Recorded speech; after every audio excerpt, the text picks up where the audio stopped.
This is Brian Courtney with Short Bus Debate Club. As always, oh, did it say? Well, shit. Sorry about that. Now it's gone. Okay, we can trim that up. That's fine. Anyway, this is Brian Courtney with Short Bus Debate Club. Darren is here helping with the tech stuff. Yeah, that's like a person in a wheelchair trying to help a person learn how to stand. So today we are still doing third-party interviews. Our guest tonight is not affiliated with a party anymore because he wanted to branch off of the party system because he thought it was ruining politics, which he's probably right. But we will talk to Lonnie, and it is Williams, right? Yes, sir. Lonnie Ray Williams. Okay. So we'll talk to Lonnie Ray Williams here in a little bit, but real quick, I wanted to read Lincoln's executive order to you guys because, well, I promised you I would. So it's called Executive Order Retaliation, and you guys make the decision whether or not D'Souza was full of shit.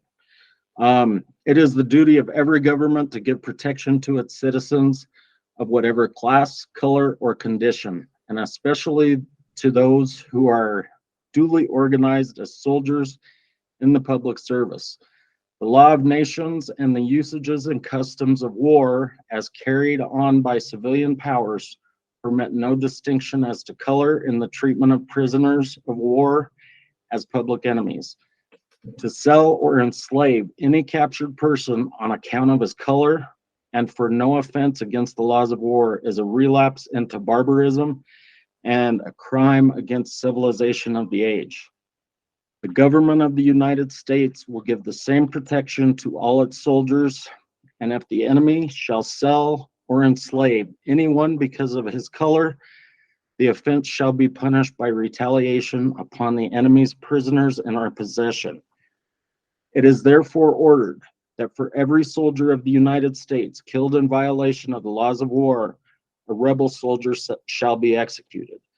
And for everyone enslaved by the enemy or sold into slavery, a rebel soldier shall be placed at hard labor on the public works and continued at such labor until the other shall be released and receive the treatment due to a prisoner of war. Abraham Lincoln, July 30th, 1863. So there you go, people. You guys make up your mind whether or not D'Souza took things out of context and made Trump seem like a hero. But now you've got the info. So let's move on with this interview. I know you sent the answers over to us. And do you go by Lonnie or Lonnie Ray? I go by a lot of things nowadays. Lonnie is fine for this. That's fine. I am also known by Wade John Taylor. That was my public name before I became politically involved. I write a pamphlet, a monthly publication about our founding fathers and our actual history. And that's kind of what spurred this whole thing. I'm sure we'll get into it, but Lonnie is fine. What is the publication called? It's called The Pamphlet. And we've been doing this for 3 years. And this is actually what started this, is we wanted to teach our actual history. We felt that it's called www.thepamphlet.net for those who are looking for it.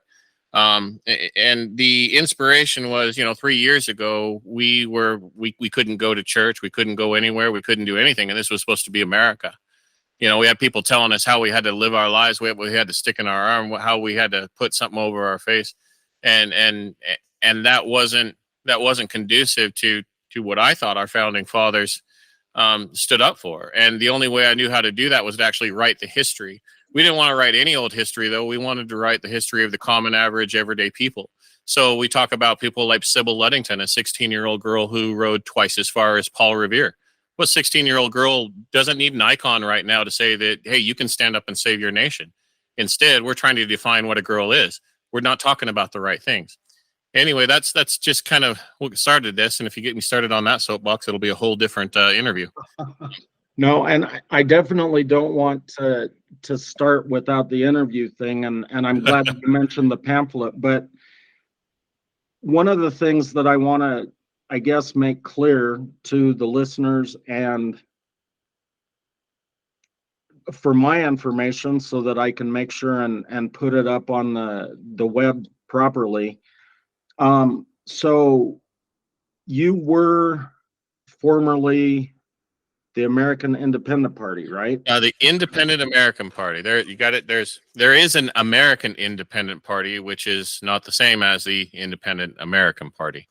Okay, and for marketing purposes, from my perspective, and I guess from yours too, what are you calling yourself now, and how do people find you? Okay, we are now the Independent American Patriots. What we have done is we have surrendered our FEC filing. We are no longer a federally recognized party. We had been a federal party for 25 years trying to elect people on principles of good governance and constitutional principles rather than just, how much money you have. So in either regard, we were trying to go down that tree, and that I'm sure we're going to definitely talk about it tonight. We came to recognize it was impossible for any third party or candidate, even if you're a national party, to get on the ballot for president. We ran candidates. Some we've had some actors and other people. So it wasn't by chance of not having good candidates. It was that the system is gamed against it. When I was elected national chairman of the Independent American Party this February, I was handed this big, thick, voluminous thing of this is what you have to do to get your candidates in every single state. And in some states, it's 50,000 signatures a year. In some areas, it's this and that. I mean, you have all these different roadblocks that prevent you from being a third party in the system. And then when you run a candidate, you have more roadblocks that you're prevented from actually participating in national media and this and that. Each state has primaries, whereas if you don't have an established political party in that, regardless of whether or not you're a national party, then you're not getting your candidate on the ballot. So basically what we quickly realized as we put our heads around this and figured, how can we actually tackle this? It is far easier to run as an independent than it is a third party. It is far easier to just meet the simple subscription, or the however many people you need to get on to get the ballot or whatever your individual state requires you to do. It's far easier to meet the threshold of an independent than a third party. And me being a historian, I didn't like the party system anyway because I knew our founding fathers hated parties. And the reason that we have a country is because the Whigs and Tories tore each other to pieces. And it was the same type of corruption that we have now that we had back then. The aristocratic supremacy that is out there where you have a class of people that are telling other people what to do and feeding off of them, a people that don't have a voice.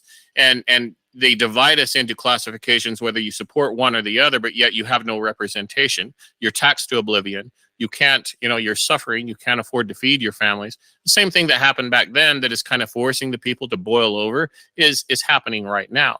And we have a political class that is completely disengaged, the ruling two-party system. And then you have all these wonderful people in the middle who, where most of the country is, by the way, who have wonderful ideas. And they are the ones who truly want liberty, freedom.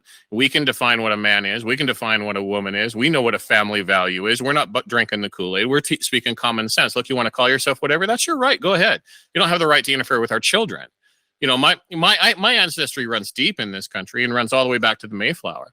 I have founding fathers who fought in the Revolution. I'm a veteran. I have a daughter that's veteran. My father was a Vietnam veteran. My grandfather was a World War I veteran, all the way back to the Revolutionary War. Thomas Paine, our second president of the United States, Thomas McKean, our second president in our first government that was organized under the Articles of Confederation, that was my ancestor.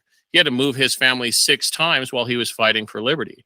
So we have all this history we don't talk about anymore. And we have a lot of commonality with our ancestors that they were being oppressed by a system that really didn't care about them. It was about enrichment of a certain class and empowerment of a certain class. And they wanted people to feel like they had a certain amount of power.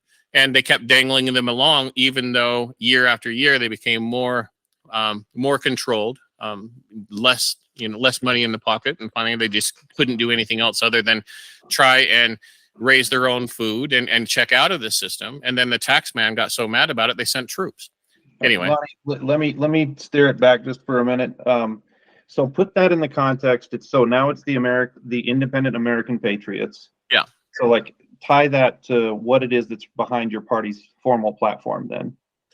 So the main issue is turning it back to the power of the people. We've lost our voice. We are a representative republic. We have democratic principles, but we're not a democracy.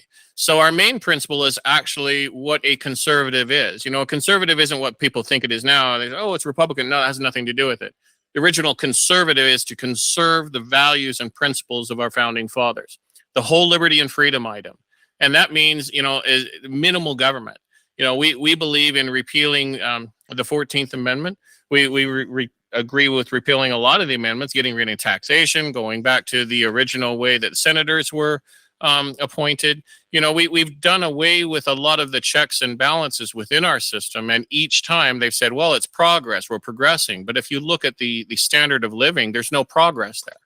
You know, even in the Great Depression, people could survive on minimalistic things. But right now, you know, you got people who can't survive without Netflix. What are they going to do this winter when there's not going to be any food?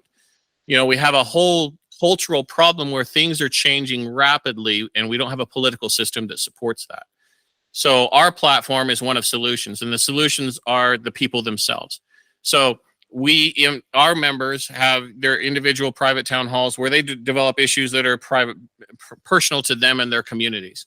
For instance, if you have a bad school superintendent and your school system's not working to you, then those people work within the system to replace that person, to shine light on wherever corruption is. It's real solutions, getting involved with doing real things rather than just, see you in 2 years and I'll pull the trigger and vote. Yep, I've got my R.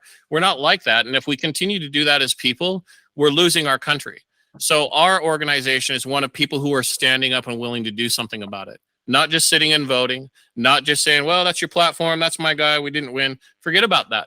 Our country is too far gone for that type of mentality. So we recognize that we had to throw the party system behind because the party system is the problem in this country. We need to vote for people of principles, independent people who actually serve the community. And the only thing that we can change right now is our local communities. We can change our city halls. We can change our county commissioners. We can change our local hospital boards and educational boards, and we can make our communities a better place. We need to focus on the things that unite us, not divide us. And those things are, we want to raise our families in our own ways, traditions, without government interference. That's what it all boils down to.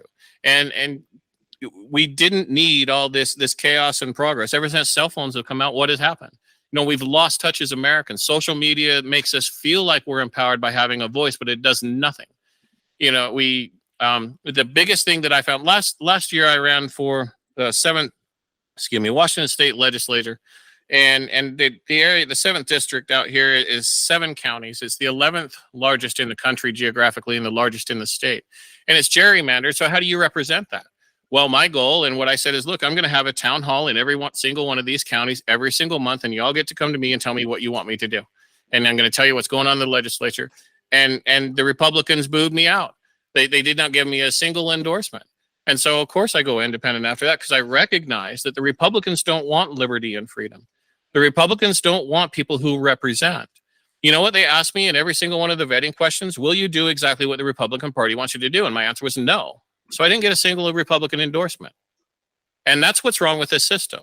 We're voting for people who are beholden to the parties and not the people. And I got a fascinating experience that happened once we changed over from a political party into an organization. The whole thing changed for us. Because as long as we were a party, my phone was ringing off the hooks with independent people running for president, and they wanted to be my guy. They were it. They swore that they were just going to do it. And I had to explain the process to each one of them. I was like, you have to understand that you still have to get an organization in each 50 state. You still have to get people behind you to get on the ballot and get those signatures. And you still have to fundraise. You still have to do all these things. Just because you have a party behind you and makes you an endorsement does not automatically get you on the ballot. And each time they would be shocked. But once we became an independent organization that will not be putting a presidential candidate on the ballot this time, then the phone stopped ringing. People wanted something to instantly place themselves up there. the phone also continued to ring with, before, with a lot of people wanting all sorts of schemes. Look, we can turn this into the biggest coffee making franchise in the world and we'll make lots of money. There was a lot of ideas on what you can do with a political party and how you can raise money. But once we turned out of that, guess what? All the corruption stopped flowing. All those phone calls stopped coming with the grand schemes on how to make the political party work.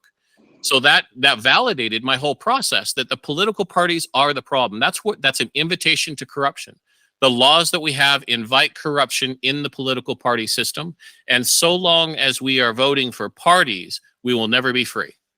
So I agree with most of what you just said. But again, so I want to go back to the marketing thing, because what we're really trying to do is help people find a candidate that fits what they believe, regardless of where they live. So let's say there's somebody down in Arkansas and they listen to this. I mean, are you going to have those state and local candidates that are running under your umbrella listed on the website? Or how can they find the candidates that are working with Lonnie Ray Williams? That's a fantastic question. I'm glad you asked. What we are now doing, and we've just recently reorganized. We didn't find out until July that we finally were released from the FEC and we're free to go a different direction. So a lot of this is new, but we're not leaving politics at all. Matter of fact, what we are doing is we are assembling a series of forums for independent candidates across the entire nation.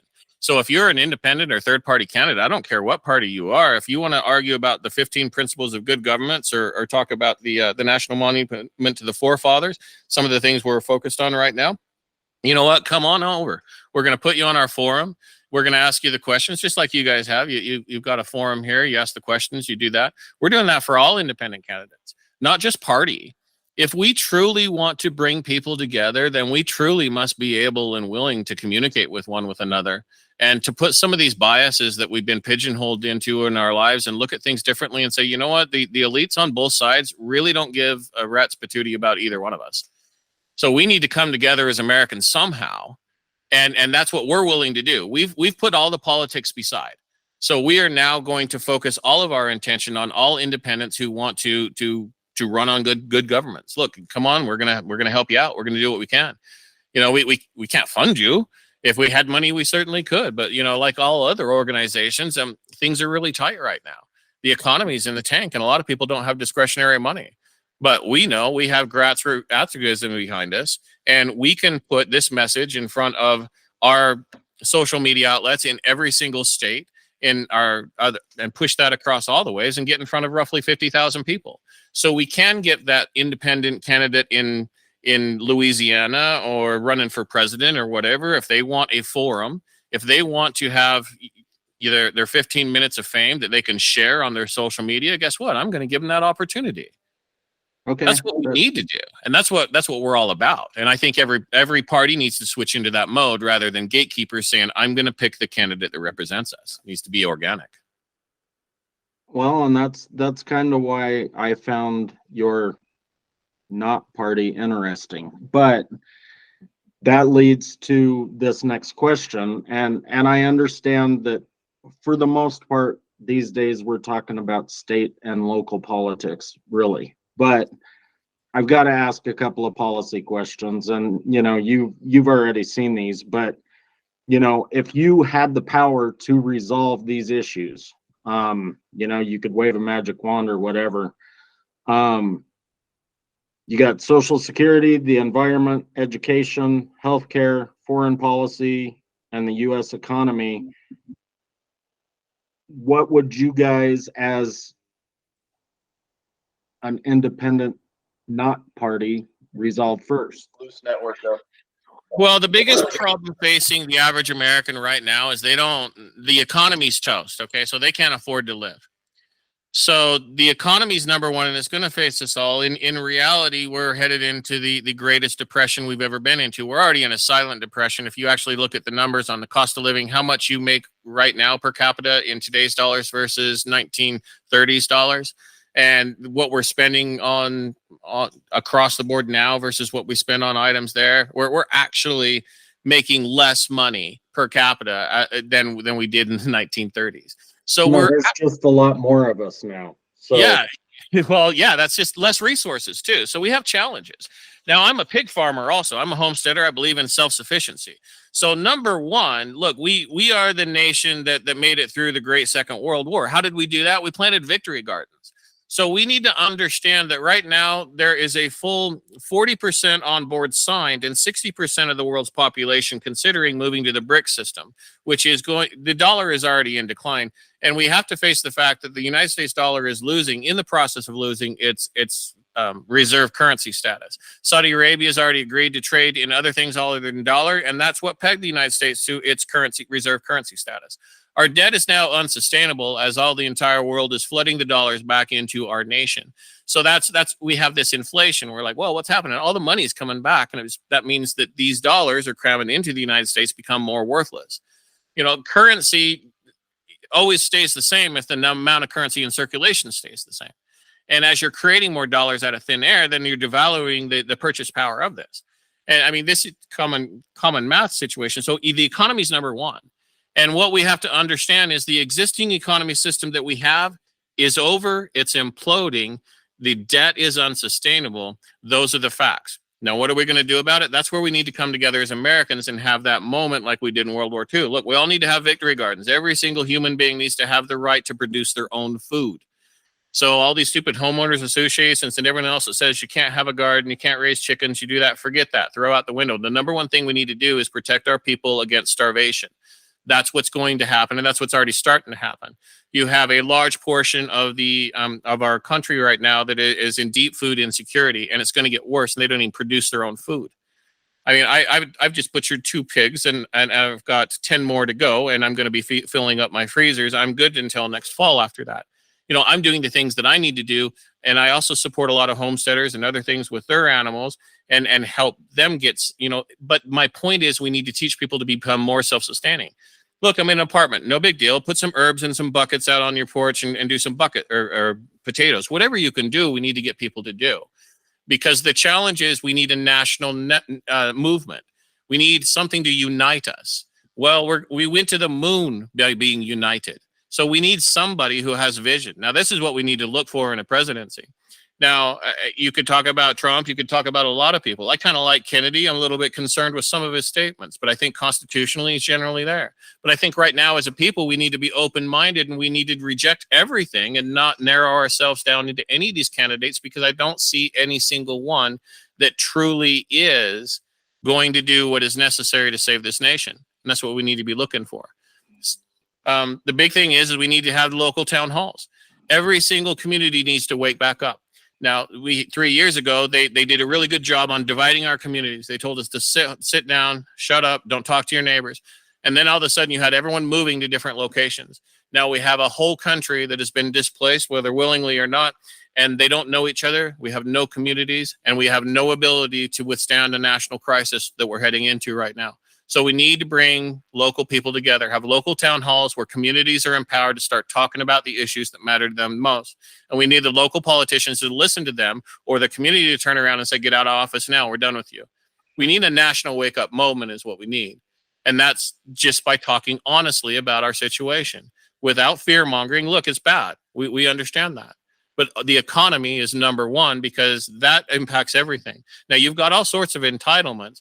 And look, I'm a disabled veteran, and my life is taken care of right now for that. Now I got physical problems and all sorts of things because of my time in service. I don't harp on that. I deal with my challenges. However, my income in my mind will eventually be going away. I do not believe that Social Security, veterans benefits, or any sort of benefits are going to survive. I have to, in my own mind, try to become as self-sufficient as possible. And I think we as Americans need to have a collective understanding of, look, we're in a tough situation. We've never been through any of this in our lifetimes. And I think in our country's history, you have to look back at sometimes to get an idea of what might be happening. But we've never been globally connected on this. We've never had an entitled generation that 2 generations that's kind of going back to back with everything. And our grandchildren, we will be telling them about these grocery stores. You can go in and there'll be food on all those shelves, and they're going to laugh and say, nah, that's just a big lie. that on the other end of this is something different. Now, how that is depending on us. We can either choose to come together as a country like we have in the past and say, forget about the politicians and what they have to say. This is what we, the people, have to say. And we can only do that on a local level, but the economy is number one. Okay, no, that's fair. But I mean, all of these other things are important. And like you mentioned, Social Security, disability, and you mentioned being self-sustaining. Well, if there's a drought or a flood, either one, I mean, a flood can wash away your crops, maybe even take away your pigs, depending on how big that sow is. So the environment is an issue also, and I'm not trying to put words in your mouth. I was just trying to get a better idea of what was important to you. Oh, I'd So, love to talk to the environment because that's part of it. We live in timber country up here. I live in a lot of mountainous areas, and right now wildfires are a big deal. And let me tell you the cause of that wildfire. The cause of the wildfires is the Department of Interior or the state, depending on where you live. There's state land involved too, limiting the amount of board feet of timber that can be harvested. Now that's a problem because you might recall 10, 20 years ago, there was a big deforestation thing. Hey, plant 3 trees to every one you cut down.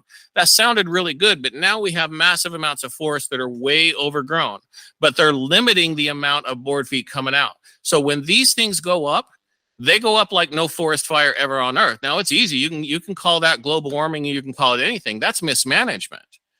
Now, geologically, go ahead. Well, I was going to say they do it here in Colorado too. I mean, because a lot of our wildfires started because, they do those controlled burns. Right. Yeah. And we do that here too. And you can see them lighting up they're piling it all up. When it's done responsibly, it's good because they do need to be thinned out because they're not allowing timber to be harvested. Now, they should go in and thin it. They shouldn't allow the clear cutting. I'm not a clear cutter. I'm a good steward guy. I'm one that says we're humans. God gave us stewardship over the land, and that means responsibility. That doesn't mean leaving it alone and not using it to our benefit. It was given to our benefit, but it also means making sure it's there for our generations in the future. So, I was in the Environmental Protection Agency in the Bush administration, and I understand how negative environmental law can actually impact good, honest people. Now, I'll explain that really just briefly. And here's a problem. This is across all agencies. Within the Environmental Protection Agency, there are these enforcement officers. That's their job, to enforce environmental regulations. Now, they have so many enforcement actions that they're supposed to get every year in order to be promoted, to be getting bonuses and all sorts of that. What does that translate into? That means they have to find legal flaws with somebody within the year in order for them to get promoted and do their job. Are they going to go after Dow Chemical? No. So what they do, I was right next to the cubicle next to it, they get in a Cessna, they fly over some farmer who his granddaddy dug a ditch and find a cow that's pooping in that ditch. And then they suit up the SWAT team and they go find this guy $10,000 into oblivion. They pat themselves on the back and say that, yep, we're saving the waterways. Because it's easier for them to feel good about themselves picking on a farmer getting an enforcement action than actually go against Dow Chemical, who is allowed to put chemicals in the water at a certain amount, and they self-report. So that's the flaw in our government system. The big players don't have any accountability, so the government has no choice because they're required to pray and find flaws in the system in order to get paid. That's not a government that's for the people anymore.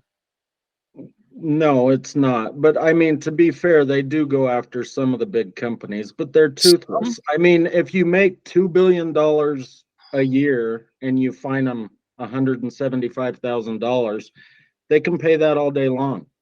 That's correct. They still make money. Yeah. But the farmer goes out of business and there's less food on the table, and that's okay because cow farts.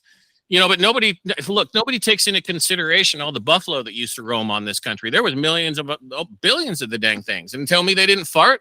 They're all dead and gone, and they contributed to the methane in the atmosphere.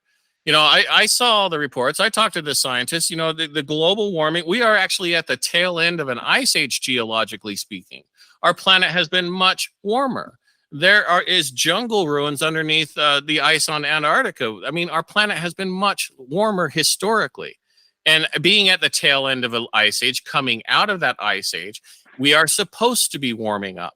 But if we can pin it on man and we can tax people and we can make people do stupid things and control them and take away their liberty, well, let's do it. That's what our government's all about. So just real quick, because I think that Darren is kind of chomping at the bit to talk a little bit too, and I'm probably stepping all over him. Just if you could put a number next to each one of them. Like, so the economy is number one. What would you take care of second? Well, I didn't see it on the list. Number one actually is civil liberties. We don't have a constitution anymore. We have an administrative state. We must get rid of the administrative state that was rolled out in the progressive years, because that's what's caused us to lose our government. So we need to fight back against the administrative state and seize our liberties back. That's number one to me. Nothing else matters. They're taking our children away right now. And if they take your children away, what is there worth fighting for? There's nothing. In Washington state, look, if you, what state are you guys in right now? Colorado. Colorado.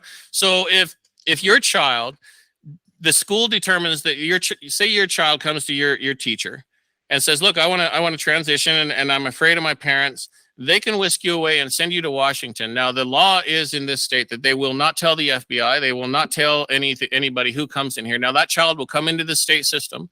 They will get placed into a homeless shelter or other suitable place that is agreed to take these people. They will then get the medical transitioning and everything that happens in a pseudonym to go by, and that parent will think that their child is missing and never find them again, all at the hands of a state. That is now a state law in Washington state.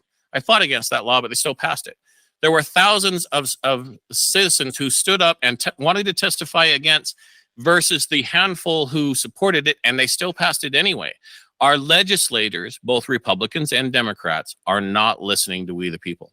But don't the kids in Colorado have to make it to Washington first? But you know what? If that teacher calls the teachers union and the teachers union sticks them on a Greyhound bus and they make it here, you'll never see your kid again. I think that, don't get me wrong. I mean, I think that what you're suggesting about the political parties is true, but I think that I don't think that teachers or teachers unions have quite that. I mean, I don't think we're quite in the Soviet Union yet. I don't think that it's arrived at that point. I have people across the country in our organization who are actively standing up against their school district, who actively have teachers in strong conservative states that are teaching their children how to masturbate in as young as kindergarten. This is happening today in Utah, a conservative state. I don't want to go too far off topic. No problem. I know that the name of the show is Short Bus Debate Club, but Sure. I don't really want to debate whether or not teaching no problem. to masturbate is wrong or right, because I think we're starting to color outside the lines. I mean, we can always. All right, but I just don't think that teachers ought to be teaching our children or have the right to teach our children those sort of things. That's my issue. That's reasonable, but we got just anecdotal stuff that's unprovable gets us into some kind of murky territories. I don't want to ask you a bunch about the party line, because the way that you've described everything, it's very loose. You want to create this loose network, these forums. So like, how does the party get funded? It's by the members themselves. It's a $25 membership fee if you want to be a member.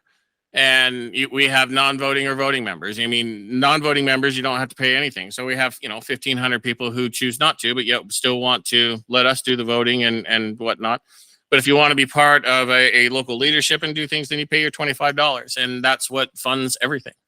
That's it. That's a hard cap then, the 25?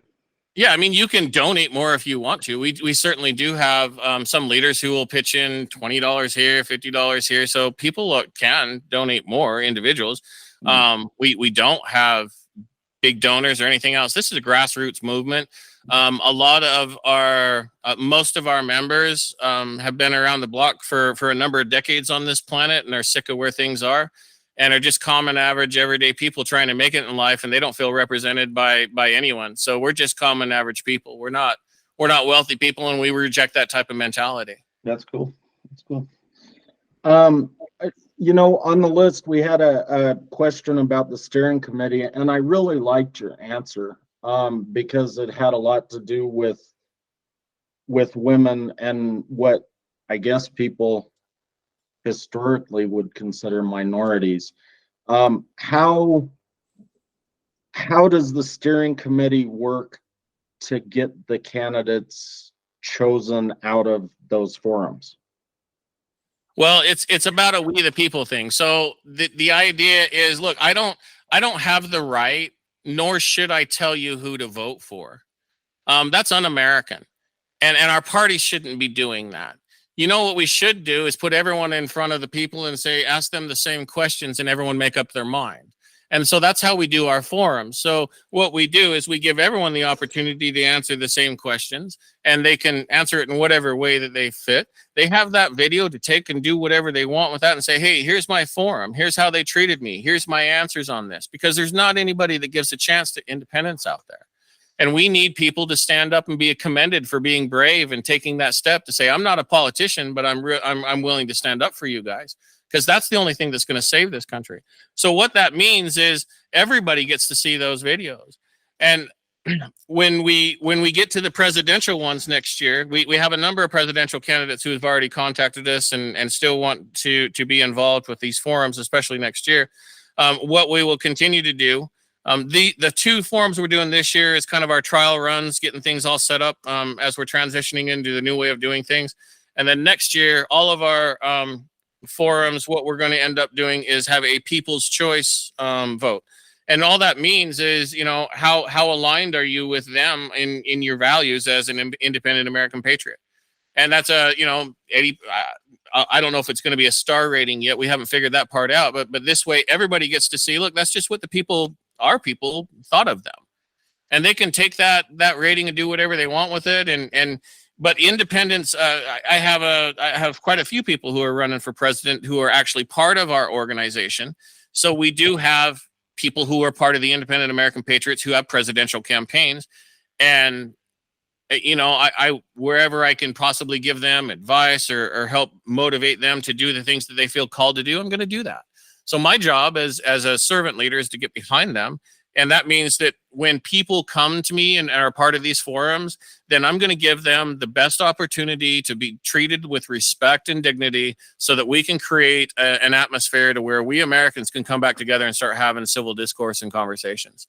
And ideally, we'll have a soapbox and things where everyone can start coming and start getting used to public speaking and start getting used to getting your ideas out there and start getting used to disagreeing and try and recreate the same type of mentality. And everybody can vote on how aligned or not aligned they are, but that doesn't mean anything. It's non-binding. It just gives people a general idea of, yeah, okay, I kind of feel that way too. So that's how we're going to approach it. So you said it's un-American for you to stop someone from being seen, essentially, or, you know, it's un-American for me to tell you how to vote. Right. So let's say I consider myself an independent American patriot. And I come and at one of the forums, I say, I don't know, that I sent someone to Washington on a bus and I teach kids how to masturbate as young as 6 years old. You got the right to do that. You won't get a very high rating. I mean, I'm pretty sure that, you know. Right. And I mean, yeah, who am I to tell you what to say? Now, look, I'm trying to create an atmosphere of civil discourse. And I already know that they're already out there. I mean, I have some people who continue to contact me and all they want to do is fight and be aggressive. And that doesn't do you any good. It doesn't do me any good. And it doesn't do the American people any good. My job as national chairman. Still run on that ticket. Yeah. We are no longer a national party. No, I get that, but I mean, you still have an umbrella, a support system in place to some degree, right? Oh, absolutely. More so than ever, because here's what happened by dropping party. I have people calling me left and right. My email box is lit up because people are sick of the party system. They have wanted a solution that is not a party. They have wanted to feel validated and something to have their voice to where they actually are in control. Our members get to say what happens in their area. They themselves, not a chairman or anybody else. And that's cool. We have a huge support. Yeah. then we wouldn't get booted off if someone said something like that I had kidnapped a bunch of kids and sent them to Washington or whatever the case is. No, but you'd have a lot of strong First Amendment language coming back at you of what they thought of you, and I would try and No curtail doubt. that. Yeah, that's Yeah. fine. But the discourse is still in place, as you're suggesting. Yeah, I mean, I'm just trying to keep it civil, and we have to figure out how to do that. And you know, some of that's cringeworthy. I mean, there's a lot of parties. Do we allow the Nazi party? Do we allow this? Do we do that? These are things that we're really going to have to tackle, and these are hard things. And I'm not quite sure how we're going to do that yet. And as members, we're going to have to come together and deal with that. But my goodness, what a wonderful problem to deal with rather than trying to kill each other as Americans. And that's what they've been pushing us towards. And we're trying to provide an alternate solution, one that our founding fathers is in line with.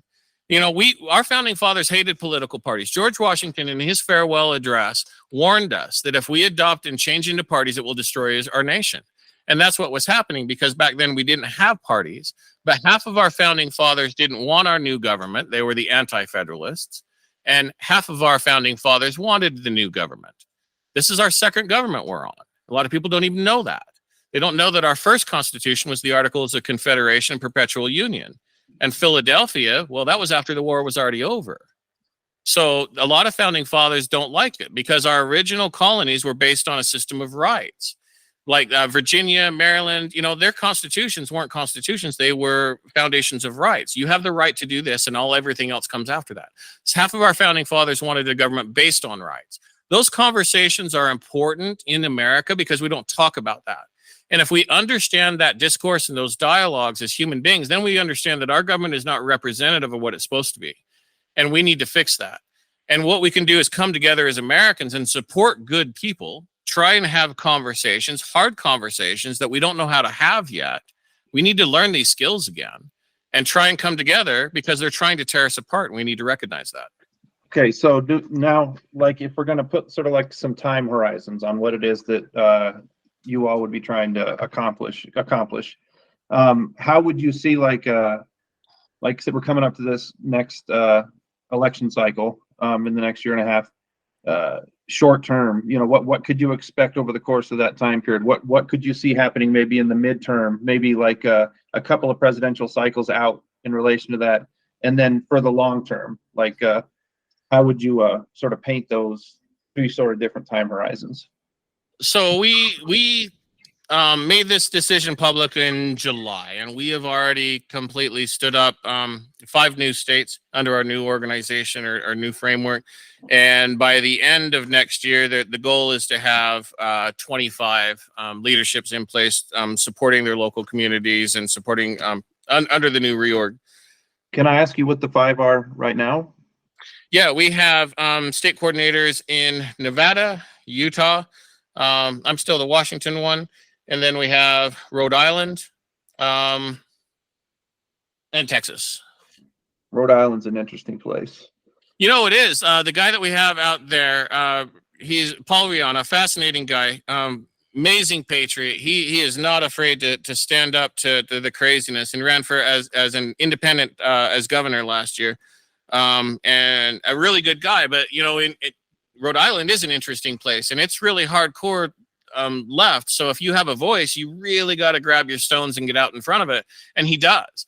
But it works for him, and he stands for liberty and freedom. And that's what we're all about, is standing for liberty and freedom. I'm not about to judge anyone personally. Who am I to do that? That's not my freaking role. I mean, I'm just trying to keep myself in check in this life. What I'm trying to do is present an opportunity for every one of us Americans to give the government that our founding fathers handed to us. We don't have that now. And that means coming together. So do you have anything as far as your long-term goals? I mean, you mentioned the states that you've got candidates now. Is it to expand to, 20 by 2032? Or, I mean, what do you have down the road? My personal goal is to save this country. We are creating chapters in every state, in every county, in every town of people to come together. My mandate is to bring people together. I mean, the the other national leadership and the other chairman, the goal was given to me when I was elected chairman by them to say, hey, we'd like to see 25 states completely reorged by the end of your term. So that's what they'd like me to do. Now, for me personally, I don't deal in metrics like that because I'm a national chairman. I have members in every single state. So I need to make sure that I'm helping every single one of those members on a personal level. That's my mandate. And wherever I can find someone who wants to stand up and help them, great. But I'm not going to say that only this state and this state and this state are we doing anything in, because I have a national registry of members across the entire country. And my job is to support them. So I don't want to say that just because we have a full-blown leadership does not mean we're actually active in a state, because we are active in all states. We have messages that go out almost every day across the wires in all 50 states, and we have active people in all states. Okay, no, that's fair. I was just trying to get a better idea and hopefully, give you a chance to let the listeners know what you guys are hoping to, accomplish in Wake America up. The bottom line is we want to wake America up to get civically involved again. When I went campaigning last year across 7 counties, the scariest thing for me was whether it be a gun club or an Eagles club or a Grange or whatever association, a veterans organization. These things have been the hallmark and the support network of our entire nation for longer than any of us have been alive. And this is what hands out wheelchairs, hands out meals, hands out blankets, is the support structure for a lot of good in our country. And I wasn't necessarily aware of that until I started running for office. And when you get to know that, but what you also see is all the people that are there are about ready to die. They're old. There is no youth. There's no 30s, 40s. There's no middle-aged people. Generally speaking, there's one here and one there, but there's nothing to sustain these organizations that have perpetuated America for a long time. So my goal is to wake America up. And if you don't want to join my organization, I don't care. Go join the Eagles. Go do something. Do something for your community, your country. Because if you don't, you're part of the problem. So that's our goal, is to wake America up. I want every single American to be part of something positive in their local community. And that's my message. You better start going to wine bars and tapas places, because that's the only way. Where did Jesus go? Jesus went where he needed to go, and I don't mind going to those places. I'll go wherever I need to go. No, I was just kind of joking, because you said there's nobody in their 30s in these places, and I think it's because, like, every time I went to Seattle, all of the places like the VFW and the Eagles, you drive by and there were no cars, but there's a tapas place or somewhere that served paella or some hipster type joint. All over the place. Yeah, you're right. I mean, we can medicate ourselves. We can entertain ourselves. Free porn from around the world. You never have to leave your home, for crying out loud. You can just call Uber and have them deliver something. Right. That's the world we live in right now. I mean, same thing with cell phones. When I'm 51 and I was born in farm country in Utah. My father was a horse breeder. And so I didn't, they didn't have cell phones and things like that. I mean, mom kicked me out the door, said, be home for dinner.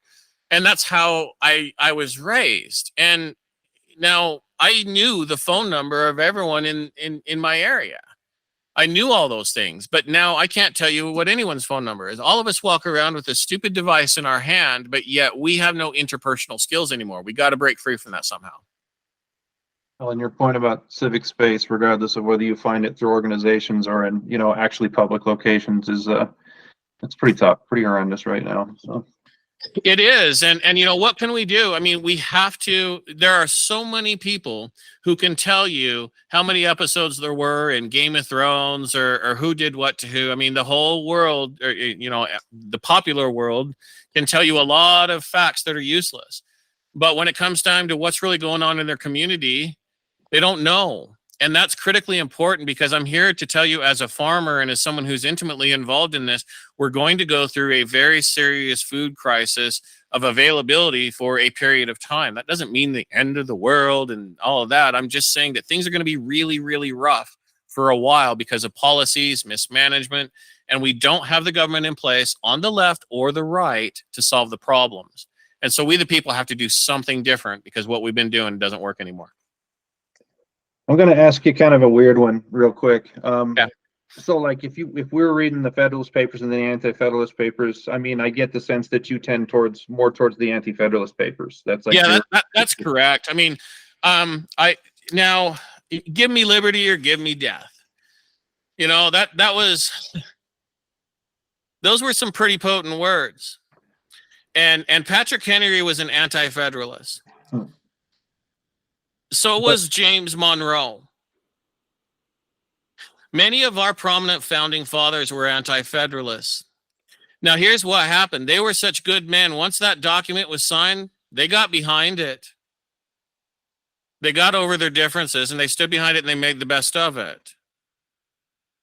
We don't have the caliber of people to do that anymore. We need to figure out how to do that. I'm gonna humbly disagree with that last statement. I think that there are people out there. They just have to kind of get their heads negotiated. But the reason why I brought up the anti-federalist comment is because you made some very keen observations about BRICS, about the rise of BRICS, about the growth of BRICS. There's multiple countries that are sort of like starting to coalesce in relation to that.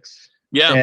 And as that happens, you made a very, all of the things that you said about the dollar and as a reserve currency. I mean, especially like you said, once Saudi Arabia sort of has been, and the writing's been on the wall for a long time, with whether it was through the meetings with China 6 months ago, or sort of like what's evolved.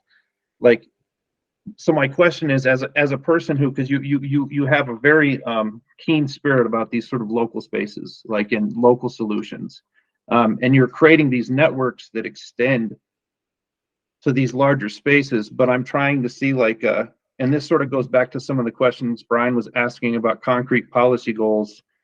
Like, how do I see a meaningful solution through the people that you're sort of congregating with to deal with those specific questions? Because those, I mean, they're immense and they're right there. They're like right in our face. So, well, I like to look at things from a 50,000 foot level. And so let's take it even a little bit higher than that in this case, because my pamphlet, the pamphlet, the thing that started it all for me, that's in 62 countries. Now, I have a footprint across the globe, and I never intended for that to happen. I put out a little publication for my tiny county of 7,500 people, and somehow that went to all 50 states, and somehow that went across the globe. Now, where my numbers, where they're highest, is where the oppression is most, where liberty is under attack. So people are looking for solutions to the same type of oppression that existed before. And I'm fascinated by that. And what I find is it's not just an American problem. Now that's where our wheelhouse is, and that's what we're trying to solve.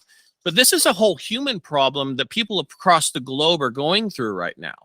It's not just us that doesn't like their government and that their government doesn't care about them anymore and is instituting some crazy policies that makes it unlivable. Across the entire country right now, there are people and world that people, nothing makes sense right now.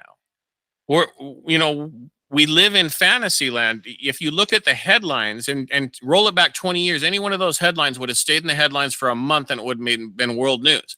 Nowadays, we have 7, 8, 9 headlines a day that are earth-shattering. But yet we're looking at cocaine in the White House, or indicting Trump, or look over here, look over here. It's no secret that when the economy started crumbling in this nation, that Putin and Trump were indicted on the same weekend. Look, if you can't look at this story, look at this story. Okay, it's all about narrative control at this point. And we're not being represented. So the economy is absolutely critical, and the insights are global in that things are changing in a global area. You have to go back to, I'm a historian, obviously, so that's kind of my wheelhouse, and there are a lot of secrets are there. What happened after the end of World War II? And then go back to what happened on Jekyll Island. What happened to form up the system that is in place or supposed to be in place?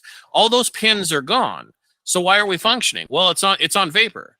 People are continuing to do things because, well, they continue to do things. In my time in the military, my job was in a recon platoon in the infantry, and my job is not to be seen, to sit there and just watch and observe.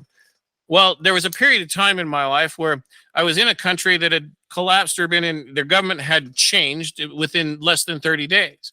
Now, I watched a gentleman go to the same bus stop for 2 weeks solid in his suit, and the bus never came, but yeah, he came every day. He could not grasp in his mind, he could not contemplate that it was all gone. The system was gone. Now, that was one individual in another country and just a microcosm, but I'll never forget watching that guy every single day. Now, as a young kid, you're like, oh, what's he doing again? You don't necessarily think about those as a young mind, but when you get older, you start thinking about that and you put it into your own context. There is a large portion of the population today in our own country that is unaware of the problems on any level that we face. How do we reach them seriously without making them angry? And if you're asking how we're going to fix the problem, well, the only way that problem is going to be fixed is if we, the people, stand up when they've had enough pain, when they say, no, we're not going to do this anymore. Now, that doesn't mean pitchforks and hand grenades. That's not what I'm saying at all. But what I'm saying is you stand up and say, look, this will not stand anymore. We can't afford this. We can't do this. Whatever it is in your local community, and I want to empower people because the government has told us for years, you can't do anything about it. Just vote R or D and forget about it.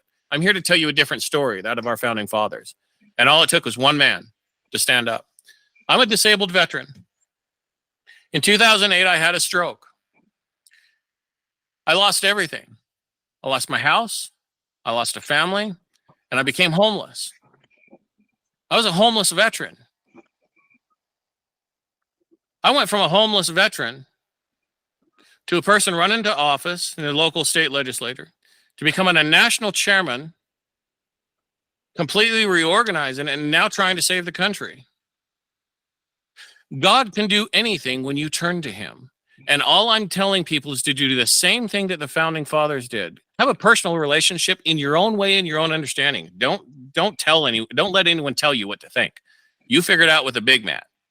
And then listen to him. Because he's going to tell you what's right and what's wrong. And all I'm asking people to do is to stand up for what's right.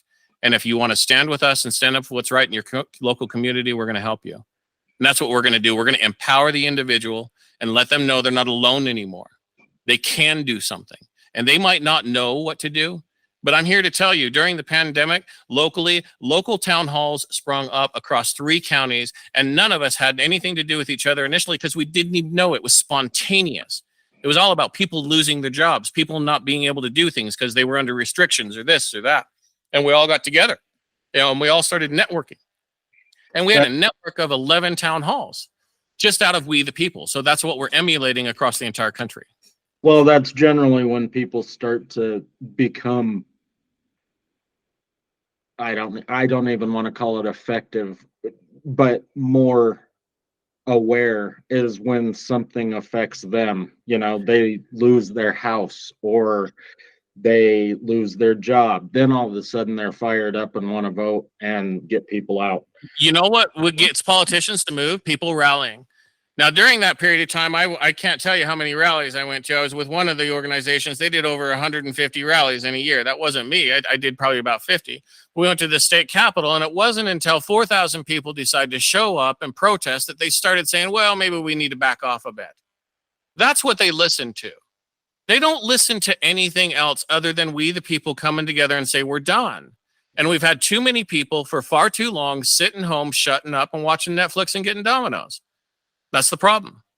It's not Netflix, it's TikTok. But well, I'm old. I'm 51. Hey, you know what? And I don't do TikTok because I'm afraid that, there's a communist assassin in that app that will blow up my world or whatever it is. I don't know what the latest is about it, but so I know you've kind of answered this to some degree, but I wanted to touch on it because I still think it's important. So in our current political process, what would you change to make things better for the voters, the candidates, and, well, I was going to say the parties or not parties that are participating the as independent potential people. representatives. Yes.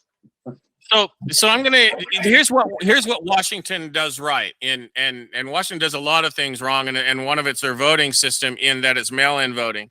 Once we went to mail-in voting, Washington State used to be like Colorado used in the heyday, right? You had live and let live. You had Republicans and you had Democrats, but by and large, they were pretty moderate, and it was a good place to live. But now, since we went to mail-in voting, we have hardcore right and hardcore left, and nobody in the middle is represented.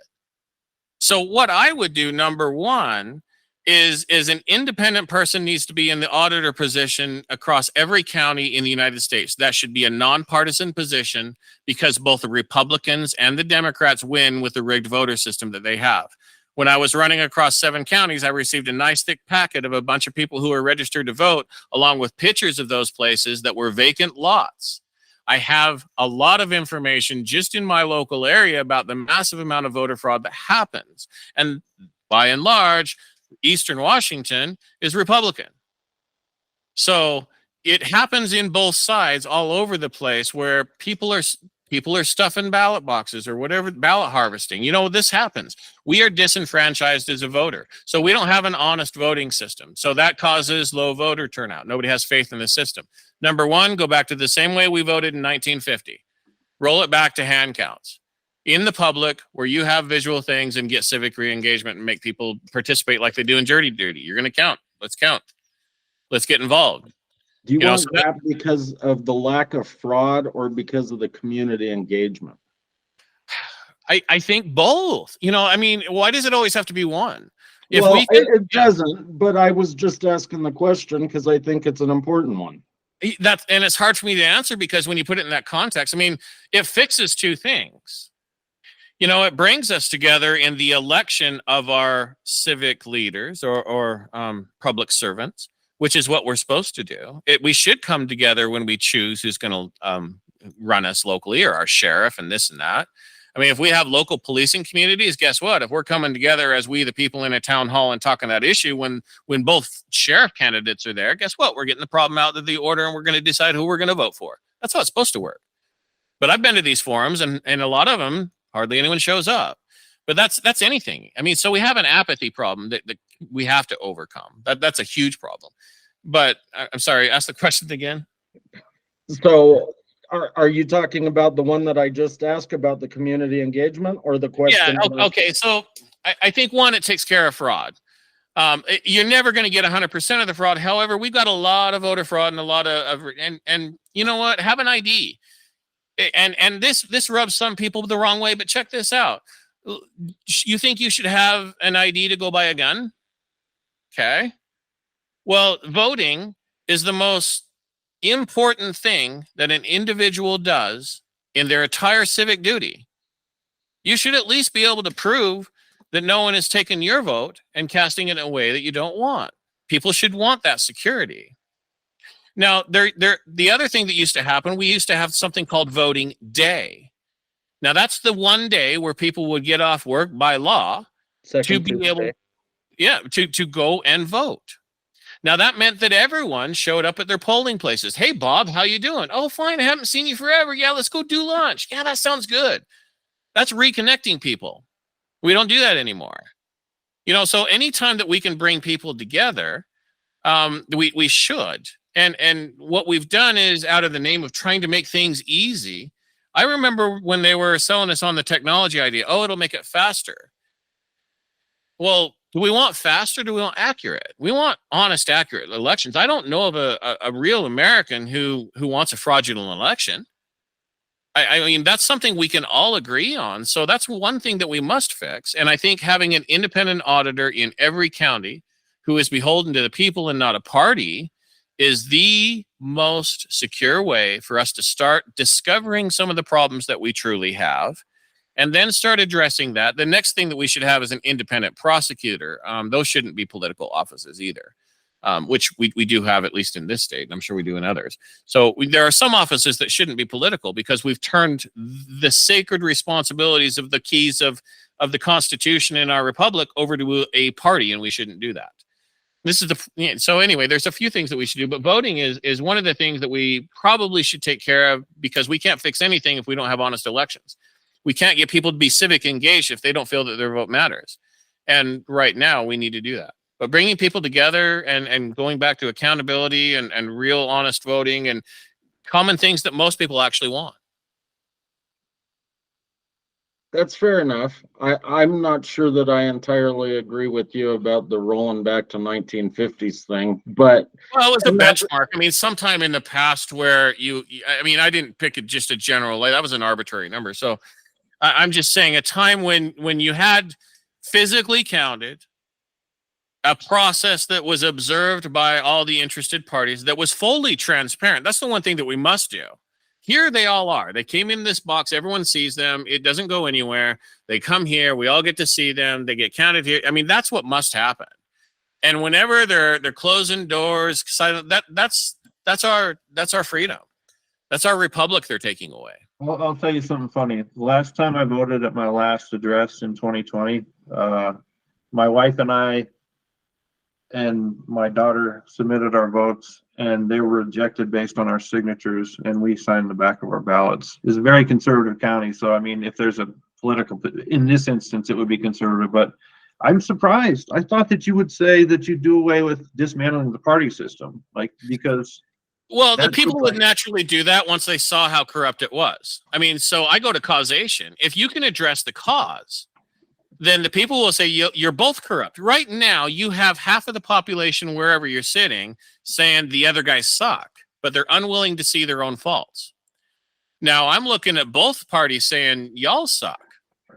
And I think that's where most Americans are, at least the ones that talk to me. They say, I'm so disgusted with both parties. I don't want anything to do with it. I learned this in my last campaign. I went to a Republican meeting in, I won't name the county, but it was the most contentious Republican meeting I've ever seen. These guys were ready to shoot each other.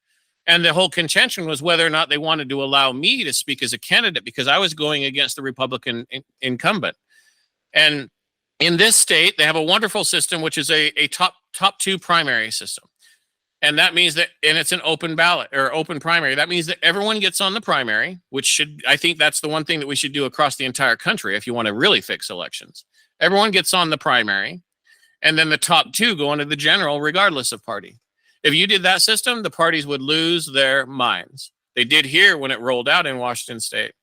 And it's one of the few things that's good about the way things are here is because it gives an equal playing field to independents, which is the largest problem that we have in this country right now, is independents can't have a voice. So that means that they have to subscribe to some sort of slavery to a party in order to get in office. okay. No, like I said, I mean, I want to wake up the voters. I want them to vote. I would be afraid that if we took away like mail-in ballots, then the old people that you were talking about that are now like infirmed and not able to leave their house wouldn't be able to vote anymore. So that would take a huge percentage off. Have you talked to some of these people? They are very fiercely protective of their vote. That's the people who actually I met the most on my campaign trail who were at the forums, was those infirm people who were really angry that the young people weren't there. I think that... No, I get it. Those are the people that actually vote. I mean, the older ones, but we still have at most... Okay, so 52% of the population that votes. So by that logic, if we create a system of carve-outs, I mean, you're cheapening the vote. You're cheapening the service. It's a civic duty, and a civic duty is not easy. When I was in the Army, climbing the hill wasn't easy. You had to march. You had to train for it. You had to think. You had to be prepared for it, and you do everything you can. I mean, if you talk about our ancestors and you read their journals, they walked in snow to go vote. It was a big deal. And we need that same thing. Right now, we've cheapened the vote. I bet you they took a sleigh. Well, you know, if they had the money to have it. Yeah, you're right. I bet you they had the money to have it. But so when we cheapen it, here's what happened. And this is a great argument, because did you know that blacks and women used to be able to vote in our early country? Nobody talks about that. Every state had their own rules on who voted and how they voted, and generally they wanted people with skin in the game to vote. That's what our founding fathers set the system up to be, meaning they didn't want everybody to have the right to vote. I don't necessarily agree with this, but I'm interested to go down the thought process with you to help explain what their thought process is. Now, the reason being is they said, look, if we allow everyone to vote, including those who can't take care of themselves, they're only going to vote for those who promise them things. And they will not vote for their security, their safety, their liberties, and their freedom. We want to make sure that we create a republic that preserves liberty and freedom, and we're entrusting that with people who have skin in the game. A landowner you had to be a landowner, was one of the conditions. But I think we got to be careful about sort of like willy-nilly throwing out women and black people being able to vote. I mean, suffragettes existed for a reason. You know, there were not people that had the right to vote, and they had. I mean, when you talk about in New Jersey, you weren't limited in New Jersey. There were colonies and stuff. There were only 2 colonies that resisted putting a ban on slavery on the Declaration of Independence. There were only 2. Many of our founding fathers fought against that, and we need to tell our history if we're going to tell it. And we need to be truthful about it. New Jersey, you could be a black person and you could vote. There were other places that weren't. So what I'm saying is we don't need to generalize and say it was all that way. And that's what we do right now with history. We say it was a bunch of white guys with wigs and they all owned slaves and it sucks. That's not the truth. And we fought against it. My ancestors fought against slavery during the Revolutionary War. So, this is something that happened. The first person to lose blood for this country was a black man and a Native American. He was a mixed race. We don't talk about that. I'm here to have an equal playing field. I don't look at people as race because I'm a godly man, and God created us all in His image. That means we're all beautiful, whatever color we are. We're the same. We're a human being. So I reject all forms of racial superiority completely as an infallible idea, and I just don't think that it's an intelligent thought to actually classify us. I think that's probably a fair comment. So, how about biased with regard to religion? Oh, that is huge. Our founding fathers, if you understand them, many of them were religious. About half of them actually had clergy degrees, but a large portion of them were deists. You must understand that this was the latter period of Enlightenment. And if you really want to study that period, it was a different mindset. They were a lot smarter than we were actually even today. Take, for example, Thomas Paine's Common Sense. Now, that document was purchased by 20% of the colonies and read throughout the entire thing in 1776. It still is the best-selling book in our country next to the Bible, but it's the best-selling book that we published, at least it was a few years ago, last time I checked. However, that document brought us together, but if you read the language of it, only 17% of our population today is literate enough to follow and comprehend the English statements and language in there today. So we cannot grasp the higher philosophical language of our founding fathers. We don't understand that these rights come from a creator, and we're not going to pigeonhole that into one religion or the other. So when our founding fathers said freedom of religion, that was not freedom from religion.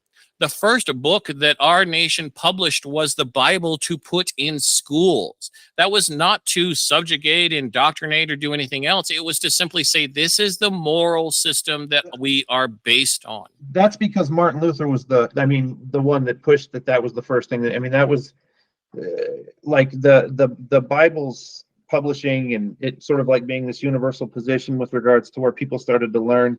I mean, obviously that came from way before that, but I mean, I think that when you talked about the importance of civil liberties, I think you're kind of running down a dangerous space right now, because I think you're really kind of discounting why, like, very beginning of Bill of Rights, the Establishment Clause, separation of church and state. But you know that?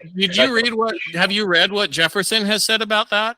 Have you read Jared Adams said about it? It was never meant to be that. It was never meant to. You can't have a state religion. That was the argument. And if you understand the revolution, you're going to understand this. The Church of England was the dominant church throughout the colonies. At least that's the way England wanted it. Now, you had the Puritans in the north who resisted, but the Anglicans were by and large the product of the South. That's where most people were still in the Church of England. In the middle of the country was the religious freedom part. Rhode Island was founded itself on religious freedom. So you had a period of time in the middle of the country, and that's where a lot of our liberties for religious freedom comes by. In our founding fathers' context, how they spoke with each other, how they conversed with each other, and how they talked amongst themselves, they did not get into dogma. And that's where we go wrong. You know, people say religion, they automatically say, oh, is it a Trinity? Is it this? Is it? That's all dogma, and that's all just something to get you. That's mental masturbation. It's not going to get you anywhere. And our founding fathers didn't get it. Look, they said creator for a reason. Nature's God for a reason, because natural law was something that everybody understood. Now, you can't define that God. Some people certainly think they know, but that's our own personal experiences. Yet some of us, myself included, have a personal relationship with this. Now, this is not something I was born with. I had to go through lots of failures and everything else, but he lifted me up and he helps me along. Now, I developed that. Now, it's not fair for me to define what that is to somebody else. So religious freedom means I have a personal right as a human being to commune with my creator, to hear him, to do those things. And I don't have any right to tell you how to believe. Now, we have some fundamental human rights. Now, if you go back in our history and read what our founding fathers said, now that's based on natural law. These are things that we can actually agree with, have agreed with as the great minds of humanity in the greatest times of enlightenment, to say these are exploring all of our history. If you were born on an island and you decided to raise a family, these are the rights you would have. Government, there was no government. So you have the right to do these things. These are natural, inherent rights that you are born with. You have the right to do, and government has no right to interfere with that. Government's supposed to be the protector of those rights. That's what our founding fathers put in place when they gave us a republic. It's not that now. We'd like it to be, but there's too many people telling other people how to live their lives, and that's what I'm totally against. I agree, and I'm pretty sure that Darren agrees that yes, the right to follow whatever religion you want to should be a right. What I was getting at when I asked the question, though, about what about other religions, is that really, because you said I'm a godly man. So that puts you in one of three categories. I mean, you are either Christian, Jewish, or Muslim. In your mind. You are in the Western religions. That's in your mind. But it may shock you to find that I'm a lot more diverse than that. I mean, I was a follower of ISIS for a while. I went down a lot of roads. I studied Buddhism. I studied Hinduism. I studied all of the world religions because in my mind, I wanted the truth, and I went back.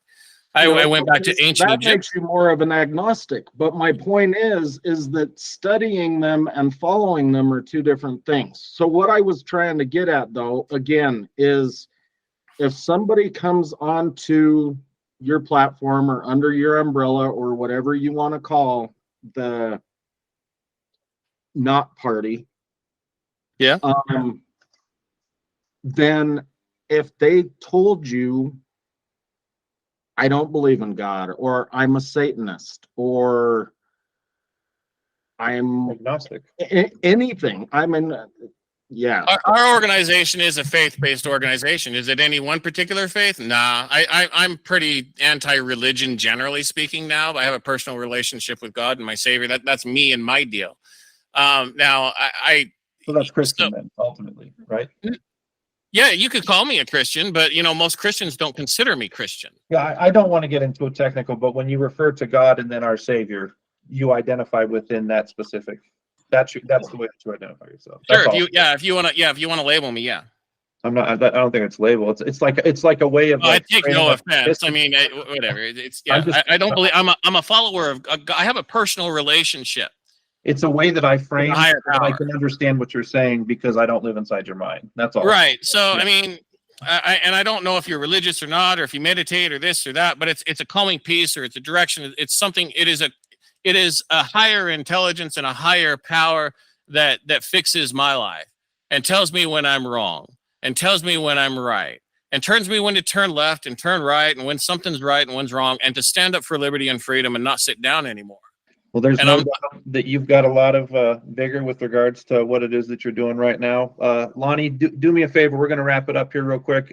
Tell the listeners again where it is that they can find like your pamphlet and then stuff in relation to what it is that you're doing on these political fronts. And where they can find your candidates and all of that good stuff. And I guess a quick statement as to why you're not party.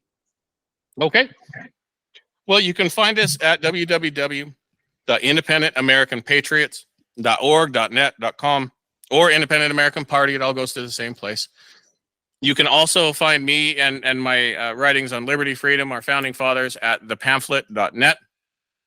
And we have Independent American Patriots organizations in all 50 states across Facebook, Twitter, all over the place. So you can find us there.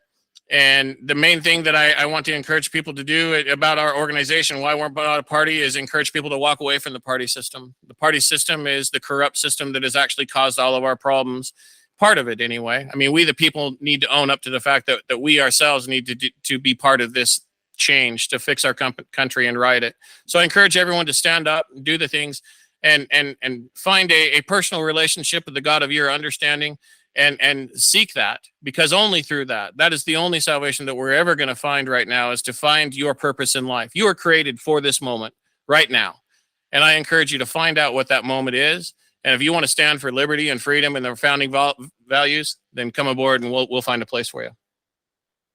That sounds great. Lonnie, I appreciate you being on the show.